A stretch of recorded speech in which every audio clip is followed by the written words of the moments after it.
Okay, so today I'm going to be showing you the scrim games that I did against Miracle 4K, which is considered to be one of the top North American teams for Dead by Daylight.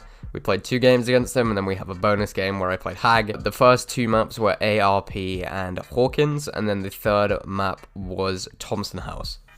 So the rules for these scrims are the Poly, Easter, and Boomer tournament rules, which are you can have 4 items as long as if every item is different, the item is below yellow rarity. Any killer perk is allowed. Nurse is allowed double recharge, of course. And most killers are allowed green and below. Some killers are allowed better. Some killers are allowed less. For example, Spirit is allowed yellow and below. Survivors are allowed any perks, but they can't have more than 2 of 1 perk across the team. D-Strike is allowed. And so, yeah. Thank you so much for the captain of Miracle 4K, Very Truck Disco, for allowing me to scrim them and allowing me to record it to put it on YouTube. So his links will be in the description if you're interested in following him. He's a very good killer and a very good survivor. And thank you so much for watching. Please do remember to check if you are subscribed. Really would appreciate it. Thank you so much. Okay, so as soon as you load into the game, the first thing on your mind when you load into a comm game is looking and checking the survivor spawns. I've played as a reversing place a shit ton of times, so I know that there are either survivor spawns on the same side, or there are spawns on the other side. So you need to thoroughly check the same side before you get to the other side. And luckily here for me, I think I found, I'm not sure who it was, but I found someone very, very early, straight away, and that allowed me to get a nice little bit of pressure, not even 10 seconds into the game. I guaranteed that pretty much nobody was on a gen, nobody was on a totem, and I had time. Over here, I didn't actually down straight away when he dropped the pallet because I looked over to my left and my Undying told me that somebody was on a totem. I knew my Haunted Grounds was in play, so I waited until the totem was popped, and then I realized it was Haunted Grounds. I did get the lucky draw. It didn't happen to be anything else. And I get my free hook. So I got my free down and my free hook early on in the game, and now I have 4 gens on one side of the map. The others are all corrupted, so I have a ridiculous RNG in my favor right now, which does happen in DVD comp, and now I just pretty much have to do as best as I can and defend as best as I can. So for this down, I was just pushing up to the clinch to try and ward off any survivors coming in, because if no survivors are on my side of the map, then they can't save on hook. There is somebody actively dying. They can't work on any gens. I had a ridiculous RNG. And as soon as I blink into the clinch, I hear somebody's footsteps in the grass, and he realizes that I hear him too, and he takes off, starts running. But by that point, he had so little distance on me that it's pretty easy down for Nurse. And we took that, and we just took our hook. So now we have 2 people that are on their second stage, no gens with any progress, and very, very early on into the game. About 90 seconds into the game, as you can see from the corrupt timer. So at this point in my head, I know that I've seen 2 survivors by the hook. I know that they've both ran to my corrupt side, so I know that there are 2 survivors guaranteed not on a gen. I have 1 on a hook that is definitely not on a gen either. So I have 3 survivors that are actively not doing anything. They have 1 gen that could be getting progress right now from 1 survivor that is over there that was on the hook. So I am just deciding to, try and push the hook into stage 2. But they do have a very, very good hook save there where I have no chance of getting a grab. I decided to go for the tunnel because it's so early on. I have so much pressure. They have so little done. And I start tunneling off of hook here against, I think it's Disco, and we see where we get. So, right here, I tried for a prediction blink straight across, because that's just what I thought he would do. I think he went the entire way around a little bit quicker than I expected, or I'm not really too sure how he did do that, what his pathing was, but that's okay. He pushed out into sort of a dead zone here, which was good for me. I get a nice little 2 blink down, and then we're going to see if he has DS or not. So we take the DS here. And then straight away, I'm trying to listen, where he's going, where his footsteps are, where the groans of pain are, and I follow that straight away. So he's going to this side of the map, over on the top right, and I hear him on the rock, and that's just unlucky. He just happened to run into me. It's very hard to run a Nurse on the rock, because you have no idea what she's going to do, and it's pretty much just a guessing game of where she's going to land on her blink, and Disco just got unlucky there. Okay, so here, I'm trying to push up into the clinch, just to see who's up here, to see if anybody is coming down for that save, and to try and ward them off if they are. I see the Nia there, and I do try and get a hit on her. I think she had Sprint Burst. If not, she moved very quickly away, and I didn't manage to get my hit. I managed to actually whiff there, so that's fine. Now we're just sort of standing in between. I think it's Borgia here. I get a free tag on the Claudette just because he, I think, is just trying to distract me at this point. Disco's probably just made the call, or whoever does make the calls on the team has probably just made the call that somebody needs to distract and the other person just needs to go down and get the hook save, which was very, very smart of them. Here, I don't think I actually blink for Disco's BT. I'm waiting for it because most likely he does have BT, and that's the only thing he has. We know he doesn't have D-Strike because he's already used it, and I just need to zone him back into this corner, and I have a relatively easy blink for myself. So I sort of take the inside the main building here, and I can just listen to where he is, just hedge my bet so that I have the best possible chance of downing him. There he is right on the corner. I blink right onto him, and then I just start on my blink, and I get a fairly easy down. And there we have a death over on 3 gens, so we're in a very, very good position, and I have 3 gens still on this side where my corrupt gens were active. So I'm playing very, very well. I'm in a very good position. I got very good RNG for this map, and I think they know that too. So they're probably just trying to do as much damage limitation as possible right now and just get as many gens done as they can to get as many points on the board as possible. Okay, so I think this is an important thing to note as well.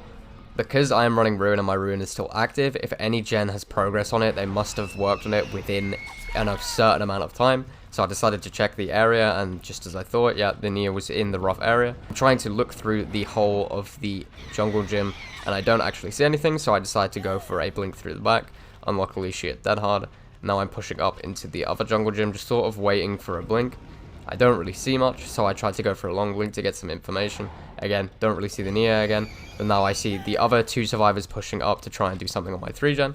This is some free tags for me, so I get a tag on the Kate, and then I push into the 3 lane. Again, another dead hard, kind of outplaying me there, but that's okay, I probably should have expected it.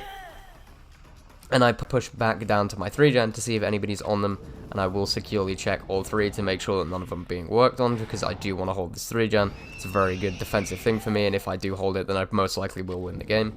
Okay, as soon as I see the survivors are healing over here in the bottom left on my hub, I start pushing up the map because I know that they're most likely in a secure and like safer place to try and heal each other, and I want to go and contest that, get some free tags as they're trying to push down the clinch. So straight away I've gone to the other side of the map to try and look for them. I come up back down in the clinch here to see if they have already gone past me. I don't see anyone, so I'm just constantly checking, and I saw that only 2 people healed there, so I also want to check my gens to make sure that there isn't one person that's still on the same side of the map. You know, after I check them, I realize there's not, and that's when it gives me again free range to push up to the clinch again, and I see somebody on my Undying on one of my totems, so I decide, well, if they're not on any of my gens up here, I might have no reason to go and push that, so I do go and push that. I assume that they're working on the 1 gen that is up there and my other totems. And whilst I am defending my 3 gen, I see the Kate trying to cleanse one of my Hex totems over here. I see her on Undying, and straight away she pushes into the dead zone rather than running up out of the clinch or up towards the clinch, so I get a relatively free tag in the dead zone, and then I try to blink as safe as possible, so I do a corner blink and then onto her back on main building and get a relatively easy down. Straight away I'm thinking to check my other gen because I know I haven't checked it in a while, and we see the Repressed Alliance going off from Borgia, and we get a nice tag on him, straight away trying to push it to try and maximize our pressure in this situation, and we do end up getting a nice little blink on the 3 lane and getting a nice little down on Borgia. So we have 2 slugs, most likely the one that just got up was to Unbreakable, and we can hook in the middle here, and we can just start pushing the other 3 gens whilst maintaining our hook, and that's a really good position for us to be in. So I just wanted to mention quickly why I chose this hook. As you can see, it's a very, very good hook for me. It's in a dead zone. It is right in the back of where I want them to be, so it's very hard for Borgia to get off this hook and to get out of the area without me downing him again. On top of that, it is right in between the 3 gens that I'm trying to pressure. It is an all-rounded amazing, amazing hook for me. So as I'm trying to keep them in this area, that is the hook I chose, and I think it is absolutely the best hook in this situation for me to defend my 3 gen. So I blink back to make sure that they aren't going for save, and I see scratch marks here, so I know they most likely were going for it. So I'm just checking around the area to make sure nobody's already in by Borgia, ready to sneak that save on a little last second. And I am just sort of looking around, seeing if anybody is nearby. I decide that they're not, and I decide to just push Borgia into stage 2, which I think is the best possible play for me right now, because I know they're not by the hook. Borgia attempts a 4%, because he knows, you know, this game's kind of in the dust, is kind of in the dirt for them, so they need as much luck as possible to try and get out of it. With the amount of luck that I got with the map generation and the best start I had, And then I push up here into the clinch, and I get a nice little tag on the Kate. So I know there's only one person that can save right now because the Kate is injured. She can't go in for that save. So I'm trying to push the other healthy survivor and try and get a free tag.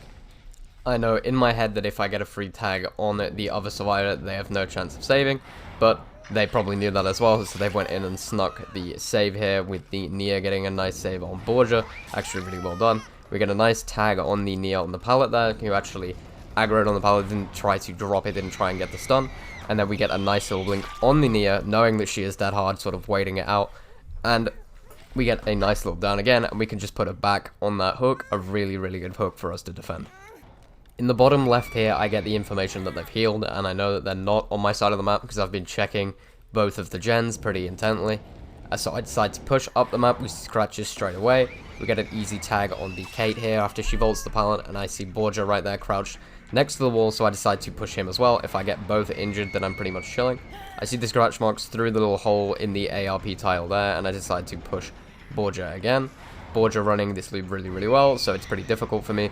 I blink straight across, and I actually completely lose Borgia. I think he looped back on the inside to the jungle gym, which was a really good play from him. But I see the Kate running away, so I decide to just fall back to my hook and try and catch Borgia, because I know the Kate is running away. The Kate's not posing any threat to any of my gens that I care about, or anything like that. So I find the scratches again, and we're just sort of looking around here to see if we can see anyone. I don't actually see anyone, so we decide to look for the Kate here and sort of check this gen up here. See scratches straight away. We see the Kate dead-hearted right into the tires, and we actually managed to body block the Kate in the tires and get a down even after the dead hard here. So we get a nice down for us, and we know that Borgia is most likely pushing up for the save, and there you go, there it is. So I tried to stun my blink there, get sent into the basement, but that's absolutely fine, and we'll just hook this Kate, and again, we get more and more pressure. The Kate is closer and closer to dead, and we're closer and closer to winning this game and ending this game. So as I am checking my gens here, I see that there is a survivor here because of the blood piles, so I'm trying to mind game it here, thinking that she'll play the L wall, but she actually did a really good move there, sprinting off towards main building. We go for a long blink, thinking that she won't hug the main building. We did actually get that prediction right, but she dead hard. Well played to her, she had a good timing on the dead hard. We carry on pushing up here because I know this is a chase I want to take. It's in a dead zone, it's right where my 3 gens are, so it makes a lot of sense. The firecracker going off there and kind of fucking me up. She starts looping the crane. I blink over to the near side of the pallet. She doubles back. I go for a stutter, and we get a well-earned down there to take her out of the game. So now it is a 2v1 with 2 gens remaining. So I'm chasing Borgia here on the far side of the map after they popped the 1 gen that was out of my 3 gen. He's been the one that's been giving me pretty much the most trouble the entire game. I do go for a swing on him there. He somehow made it around me. I think he hugged the inside of the wall and just sort of, I didn't expect it, so he made it easily away around me there. I see, as I'm back walking on this wall, I see the Kate pushing up, so I go and hope for a hopeful double back, and she doesn't actually do it. She holds the W key, very smart from the Kate. She pushes back onto this rock, and I go for a little stay in mind game into a relatively easy blink across the rock into a down. Now we're in a slugging scenario, just waiting for the either potential 1 escape or the 4K. So I did end up hooking the Kate, and I ended up getting to the hatch faster than Borgia. With the current gate spawn, it's pretty much GG, but as soon as I get line of sight onto Borgia, the game is completely over. There we go, there we get it. We get a tag on Borgia there, and the game is completely over now. It is 100% a 4K. Either I'm going to kill him, or Game Collapse is going to kill him. So I'll let you watch the rest of this play out. Thank you so much for watching. I hope you enjoyed the video. If you did, please do remember to check if you are subscribed. I would really appreciate it. If you do want to follow the guys from Miracle 4K, all of their links will be in the description. Thank you once again to Track and Miracle 4K for letting me scrim them for YouTube. I really do appreciate it. I hope you guys have a wonderful rest of your day.